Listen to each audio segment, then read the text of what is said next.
Oh, nope, that's not good. Not good at all. So after driving over 200,000 miles in my Teslas, I've realized Teslas are incredibly simple to maintain. There are no oil changes, no spark plugs, no timing belts. Like, I don't know what else goes into gas engines, but Teslas are not 100% maintenance free. There are a lot of things that most owners often overlook. So today I'll go over my best Tesla maintenance tips to extend your battery, save your tires, and prevent some really annoying problems so you can get the best ownership experience out of your Tesla. Let's talk about preserving your battery health. The most obvious thing that Tesla actually does tell you when you're going to charge your car, make sure you keep it at 80% maximum daily charge for your daily driving. You don't want to go to 90% or 100% for that matter every single day. You only want to go up to 100% right before a long road trip if you need that extra juice. And if you do need that extra juice and you do go to 100%, make sure you don't leave it at 100% for a very long time. And don't let it go below 20% very often. And if you do let it go below 20%, make sure you charge it ASAP. And this ties into one of the best features of a Tesla is the scheduled charging. So when you're at home, make sure you set up your scheduled charging so that it charges overnight and it finishes charging right before you leave. And there are two reasons why this is very important. First, this gives you maximum savings. If your energy company has a set rate that's cheaper overnight, it's called off-peak charging, you're going to pay less to charge your car. That's great. Second reason why you want to do this is because the car will actually charge the battery and preheat it so that it is ready to go and gets the maximum efficiency in any type of weather, especially in the winter. So if your battery gets finished charging at 6 a.m. and you leave every day at 6:30 a.m., your battery is nice and warm from the charging that just finished up so that you get maximum regen braking and maximum efficiency when you're driving. And when you're on a road trip and you're navigating to a Tesla supercharger, make sure you actually enter the destination on the touchscreen in the navigation, because this will automatically tell the Tesla to precondition the battery for faster charging when you get to the supercharger. This will result in faster charging and less stress on the battery cells, which is a double win. There are also two settings that you want to set to reduce the drain on the battery in your day-to-day life. First thing, turn off Sentry mode in your favorites, because Sentry mode uses the battery, a lot of the battery when it's just sitting, and you don't really want it turn on in your garage because your garage is relatively safe, right? Or at favorites like your workplace. You don't need Sentry mode, so turn that off. And then also turn off cabin overheat protection. This will actually drain your battery if the car is sitting out in a very hot climate and it'll automatically turn on the AC. This is usually overkill for most climates, unless you're in like Arizona right now. It's like high, like hundreds of degrees in March. I don't know, it's crazy. But if you're like me and you're living in mild climates, you don't need that. It will preserve battery when you might need it the most. Also, keep your software up to date. If you see a software update come available, make sure you update it as soon as possible, because these updates frequently include thermal management improvements for the battery. And I always like to set my software settings to advanced. That's supposed to give you the software updates as soon as they're available. I'm not sure if that's true or not, but I always like to set it to advanced if you want to do that as well. And then also, the majority of your charging should be done at your house or your residence. Level 2 or level 1 charging overnight is ideal for the battery health long term. And it is okay to supercharge it, obviously, when you're on road trips, but don't rely on superchargers for your daily or weekly charging. It will definitely degrade the battery quicker than if you were to charge at home overnight. So as you can tell, it's very important to maintain things you truly care about, like your shiny Tesla. Well, as a dad in my mid-30s, there's also something else I truly care about maintaining, and that's not my dad bod, it's my lawn. And there's no better way to maintain your lawn than with today's sponsor, Sunday, which is a DIY lawn care company that takes all the guesswork out of maintaining a lush, healthy lawn. Sunday creates a completely customized lawn plan for your specific yard based on your soil, your local climate, and your grass type, and then they ship exactly what you need straight to your door. The ordering process is simple. Just visit their website, enter your address, and Sunday builds your custom plan for you automatically. Then it ships it right to you. And they have a wide variety of lawn care products, and their nutrient power treatments are actually backed by nature and science with no harsh chemicals or mysterious ingredients. Plus, it's designed with your family and pets' safety in mind.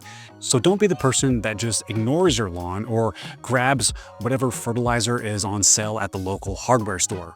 Sunday is the smarter way to get a great looking lawn without the headaches and the hassles. Get 25% off your first lawn plan with code ANDYSLY25 at getsunday.com/AndySly25 You deserve it for being such a proactive maintainer of not just your car, but your lawn. Equally important, in my opinion. Let's get back into the video. Now let's talk about the second most important maintenance category besides the battery. It's the tires. Teslas are quick, okay? We all know that. Instant torque, quick acceleration, which is great for fun, but bad for tire wear. So the most important thing that you can do is buy good quality tires first and foremost, and get the tires rotated on a regular basis. But one of the best ways to track your tire wear is using this tire wear depth gauge.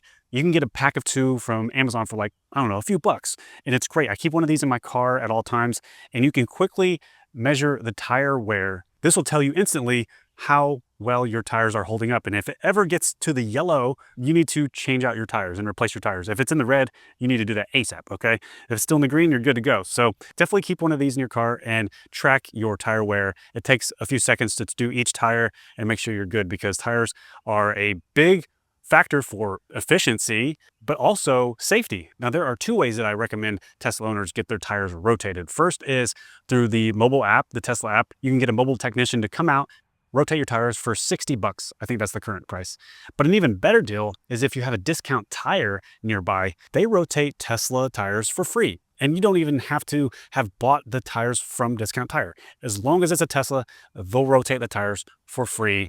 But that does not include balancing. But if you just need a quick rotation, that's what I do for my Tesla. I bring it into Discount Tire. And if you want the ultimate protection, you might want to check out the Tesla Tire and Wheel Kit Protection, which is $16 per month for 2 years, up to 2 years. If anything happens to your tire or your wheel, Tesla will replace it. If you own a Tesla, you'll know that when the temperature starts to drop, when the seasons change, Teslas are notorious for the tire pressure alert showing up on the screen saying your tire pressure is low, check your PSI. What I do to combat this is that I keep this tire inflator in my frunk at all times. This plugs into the 12-volt port, and you can quickly inflate your tires to the correct PSI. It's got a digital display where you can set the PSI and it automatically stops. The most important reason why you want to keep it inflated is because it improves efficiency. If you have low PSI on all of your tires, you're going to use more energy to drive the car. So you're going to get worse driving efficiency. And one of the best things about driving a Tesla or any EV is that it has regenerative braking, meaning you don't really have to press the brake to slow down, which is great because that saves your brake pads. Now that's great and all, but you'd still want to use manual braking every now and then. And the reason why is because the rotors will actually rust if they're underused. Every now and then, make sure you're doing a moderate braking, manual brake, to keep those rotors clean. Now, if you're approaching 80,000 to 120,000 miles, keep an eye or an ear out for any type of strange noises coming from the front, or when you're turning, or when you're going over bumps. If you hear any type of rattling or grinding or anything like doesn't sound right, make sure you put it in a Tesla service appointment, because it's very important to catch those types of things early, because there could be bulletins or recalls for those things. I ended up spending over $1,000 on front lateral links and control arms for my Model 3. Don't be like me. Make sure you try to catch that early, and any type of signal, make sure you get that checked out, because it's better to get that covered while the vehicle is still under warranty. Now, here are some smaller things that you can do to prevent some annoying problems. First, make sure you replace the cabin air filter around every 2 years or so. It's very easy to do. It takes 5 minutes. You can buy these cabin air filters directly from Tesla or from Amazon, and it's a very easy DIY solution, and it keeps your interior fresh and clean without smelling like it smells like wet socks sometimes. If you start smelling some weird smells, do that first. It'll probably take care of it. Now, every 6 months or so, you might want to just keep an eye on the rubber door sills and apply some silicone lubricant to them.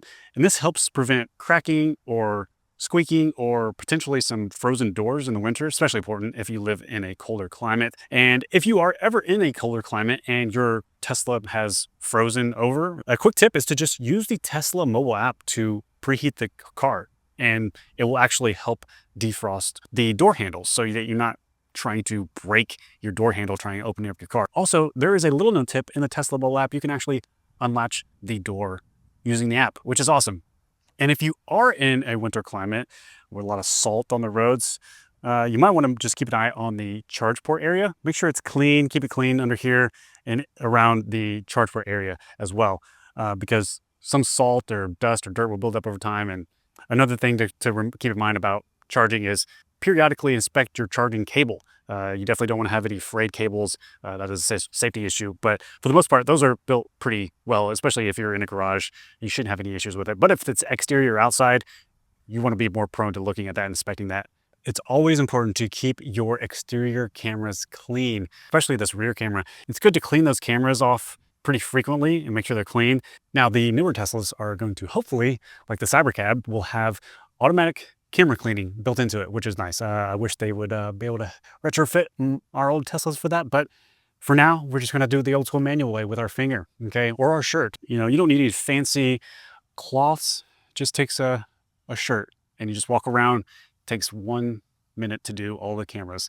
Now, luckily, I live in a state where they will replace your windshield for free if something happens to it. However, that does end up with as a claim on your insurance, which is not good. So if you have bad luck with windshields, take a look at Tesla's windshield program. I think it's around 16 bucks a month, sort of like the tire and wheel protection plan, but this is the windshield protection plan, and you can pay that monthly fee and get your windshield replaced at any time if something were to happen to it. And that wraps up my top Tesla maintenance tips for owners who are looking to solve headaches or prevent them in the first place and save money while doing it. Hopefully this helps you out. If I left out any maintenance tip that you use or find helpful, please let me know in the comments below. I always read all of my comments. There's always something that comes up that I'm like, oh yeah, I totally forgot about that, or something that I didn't know in the first place. So thank you so much for watching. My name is Andy. If you want to see more Tesla and tech videos like this in the future, make sure you subscribe. Give this video a thumbs up if you enjoyed it. Talk to you in the next one.